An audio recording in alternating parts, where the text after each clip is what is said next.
Hi, my name is Taylor Rhodes. I'm the Executive Director of Rocky Mountain Gun Owners, Colorado's only no-compromise gun lobby here in the state of Colorado. I'm here with my friend, former Representative Steve Humphery, where we're going to talk about a pretty important issue today and things that have happened this past week. So for those who don't know Steve was one of possibly the best representatives we've had down in the Capitol in recent history. It's debatable. He had pretty much a perfect vote on guns. I don't remember anything that he voted wrong on. Of course, we'll pull up the amendments later after this to check twice. But in my recollection, I don't remember anything that you voted bad on guns, and pretty much every other issue too. You've been pretty dang good on. So thanks for joining me. Sure. Yeah. Good to be with you, Taylor. So the reason I bring in Steve is earlier this week, House Minority Leader Hugh McKean, and what he claims was a mistake, voted for gun control. So he voted yes on third reading, final passage of House Bill 1298, a bill that would expand Colorado's extreme Brady gun registration background check system.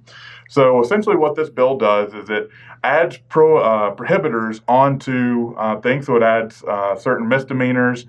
Even if you abandon your cat, you would then not be able to purchase a firearm for 5 years. And also closes what's called the Charleston loophole, which in Colorado, that's not really an issue. Most gun shops, due to industry standard and really due to their insurance, they won't transfer that firearm. I mean, that's why we've seen such extensive background check wait times. I mean, I think we've seen up to almost 11 days in the past year with all of the riots. And then the virus and all of these different things that have accompanied that. So Minority Leader McKean claims that this was a mistake, that he wasn't paying attention, that he fell asleep at the wheel while he was leading his caucus, and that he simply voted wrong because he had no idea what was going on.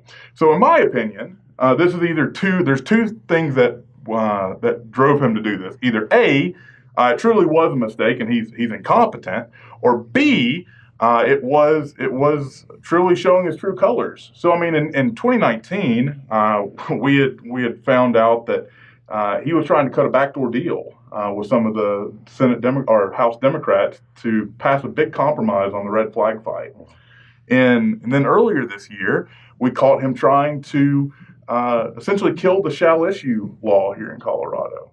And then, to the tune of $200,000, he wanted to fund one of these anti-gun bills. So this really isn't his first offense, per se. But I wanted to talk to Steve about this because as a former legislator, you kind of know the ins and outs of what happens on the floor. So the first question I have is what really is the job of a minority leader, and how does he, is this a normal thing for a minority leader to be essentially not knowing what's going on?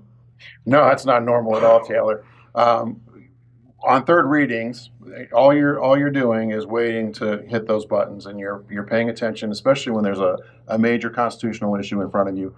And in this particular case, a gun bill that he claimed to be opposed to, but then voted yes on, which is a very awkward situation for his caucus, because very oftentimes members of the caucus look at the board and they're seeing how their leader is voting, and they all got it right, and for some reason he voted wrong on it, and then started making excuses about the size of the buttons, which no legislator ever has said, I voted wrong because the buttons were too small. I've just never ever heard that. Yeah, I was thinking about sending him a huge magnifying glass as just as a kind consideration. If this truly was a mistake, which I don't believe it was, I may put one of those in the mail for him.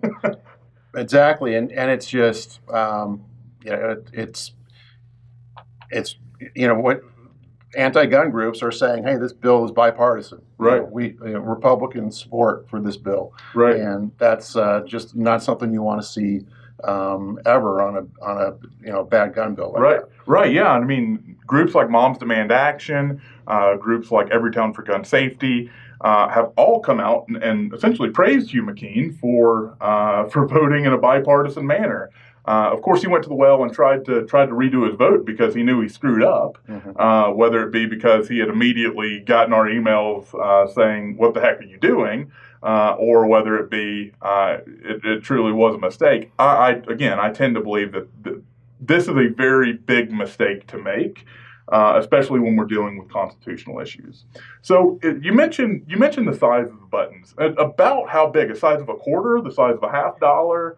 I mean, what's the size of these things? I mean, he makes it seem like they're microscopic, right? No, I mean they're about this far from you at your desk, and they're about a square inch in size.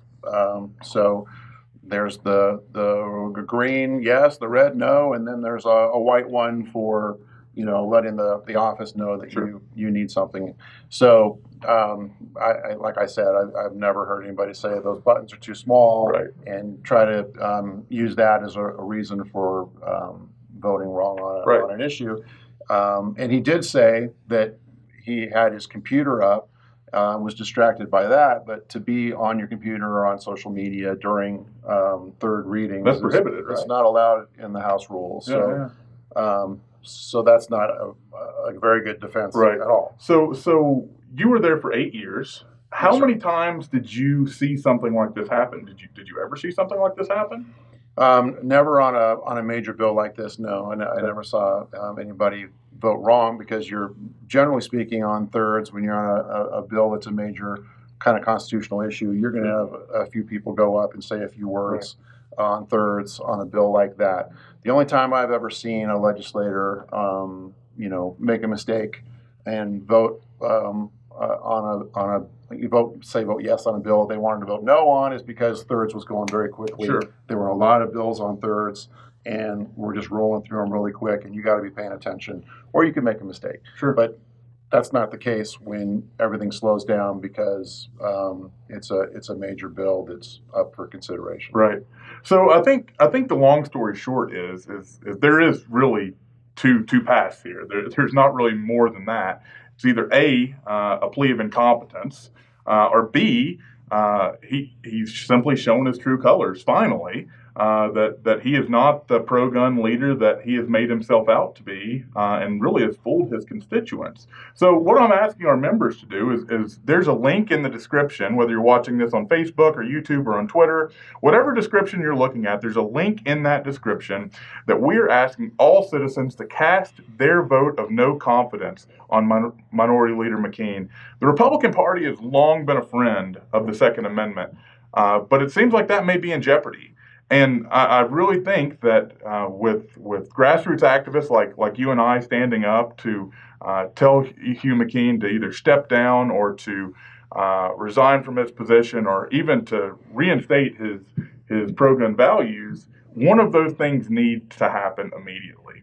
So when you get done watching this video, please click that link, cast your vote, and we'll look forward to seeing your vote. And I'll personally deliver those to the state party, and we'll also deliver those to the Republican caucus. Steve, thanks so much for being with me, and I appreciate you taking the time out of your day. Thanks for what you do. Yeah, absolutely.